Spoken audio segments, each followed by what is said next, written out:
तुम्ही कधी अशी भजी खाल्ली आहेत का हो? नमस्कार मंडळी, शुभ सकाळ सर्वांना. स्वागत आहे तुमचं माझ्या यूट्यूबच्या छोट्याशा मिनी व्लॉगमध्ये.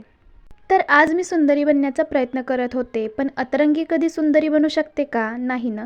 असो, सकाळी सकाळी चहा आणि बिस्किटचा नाश्ता केला होता आणि आज गवारीची भाजी बनवायचं ठरलं होतं आणि मी अर्धा स्वयंपाक केला होता. मग म्हटलं की स्वयंपाक अर्धा राहिला होता, तर मग पटकन गवारीची भाजी करून घ्यावी. आणि भाजी करता करता मी इकडे काजू आणि बदाम खात होते. आणि नवरात्री जशी चालू झाली आहे ना, तसं ना नवरात्रीमध्ये एक पण व्हिडिओ मी बनवला नव्हता.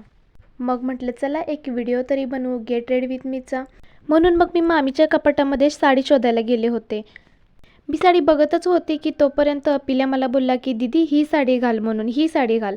पण मला नवरात्रीमधल्या एक कलर घालायचा होता. मग मामीकडे ग्रीन साडी होती, तर मग म्हटलं तीच साडी घालू. हा त्या दिवशीचा व्हिडिओ आहे ज्या दिवशी ग्रीन कलर होता. त्या दिवशी मी हा व्हिडिओ टाकायला विसरले होते, म्हणून मग मी आज व्हिडिओ टाकते.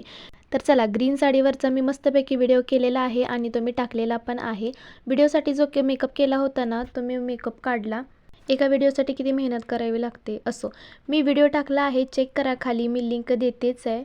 पण तुम्ही ना लाईक आणि सबस्क्राईब करायला विसरू नका. बाहेर मस्त पाऊस पडत होता आणि माझा भाऊ बोलला की चला भजी करूयात. मग मामा पण बोलले की करा भजी, मी पण खूप दिवस झालं खाल्ले नाही आहेत. आणि इकडे आजकाल तर रोजच पाऊस पडत आहे, छान वाटत आहे. बाहेर पाऊस पडत होता, मग पावसात चहा आणि भजी, तर खूप कॉम्बिनेशन छान आहे ना. मामींनी भजी करून घेतली आणि भजी 3 प्रकारची होती, कांदा भजी, बटाटा भजी आणि घोसावळ्याची भजी.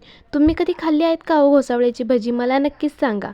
मग मामीने एका बाजूला भजी करून घेतली आणि मी दुसऱ्या गॅसवरती चहा करून घेतला. मस्तपैकी भजी केली होती, तर मग भजीसोबत चहा नको का? चहाचं आणि भज्यांचं काहीतरी एक वेगळंच कॉम्बिनेशन आणि अतूट नातं आहे. असो मित्रांनो, आपण भेटूयात आता नेक्स्ट व्लॉगमध्ये. व्हिडिओ आवडला असेल तर लाईक आणि सबस्क्राईब करायला विसरू नका. बाय.